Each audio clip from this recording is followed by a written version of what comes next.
African vampire bird.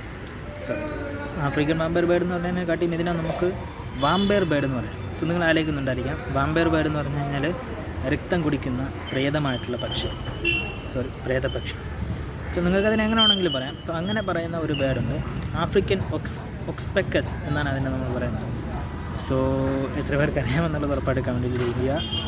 ഈ ബേർഡിൻ്റെ പ്രത്യേകത എന്ന് പറയുന്നത് ആഫ്രിക്കയിലുള്ള വലിയ ആന, അതുപോലെ തന്നെ ഹിപ്പോപ്പൊട്ടാമസ്, അങ്ങനത്തെ വലിയ വലിയ ജീവികളുണ്ട്. സോ ഈ ജീവികളുടെ ദേഹത്ത് ഉണ്ണി കടിച്ചിരിക്കും. നമ്മൾ ഈ ആട്ടിൻ്റെയും പശുവിൻ്റെ ദേഹത്ത് കടിച്ചിരിക്കുന്ന പോലെ ഉണ്ണി കടിച്ചിരിക്കും. സോ കടിച്ചിരുന്ന് ചോര കുടിച്ചുകൊണ്ടിരിക്കും. ചോര കുടിച്ച് അവിടെ വ്രണമായി ഭയങ്കരമായിട്ട് ഇൻഫെക്ഷൻസുകൾ വരും. സോ അങ്ങനത്തെ ഒരു സിറ്റുവേഷൻസിൽ ഇരിക്കുന്ന ജീവികൾക്ക് ഒരു ഉപകാരമായിട്ട് ഈ ഒരു പക്ഷികൾ വന്നിരിക്കും. സോ അവർ വന്നിട്ട് ഞാൻ ഈ ഉണ്ണിയെ കടിച്ച് തിന്നാമെന്ന് പറയും. സോ അങ്ങനെ ഉണ്ണിയെ കടിച്ച് തിന്നിട്ട് അവസാനം വ്രണമായിട്ടിരിക്കുന്ന സ്ഥലം കൂടെ അവർ കടിച്ചു മുറിച്ചില്ല, ഉണങ്ങിയിരിക്കുന്ന സ്ഥലം കൂടെ അവർ കടിച്ചു മുറിച്ച് ഇവരവിടെ ഇരിക്കുന്ന ചോരയൊക്കെ ഈ പക്ഷികൾ കുടിക്കും. സോ അങ്ങനെ ജീവനുള്ള വസ്തുവിൻ്റെ ചോര കുടിക്കുന്ന ഒരു പക്ഷി, അതാണ് ഈ African oxpeckers. So okay, vampire bird എന്ന് പറയാം. സോ എത്ര പേർക്ക് അറിയാമെന്നുള്ളത് ഉറപ്പായിട്ട് കമൻറ്റിൽ ചെയ്യുക.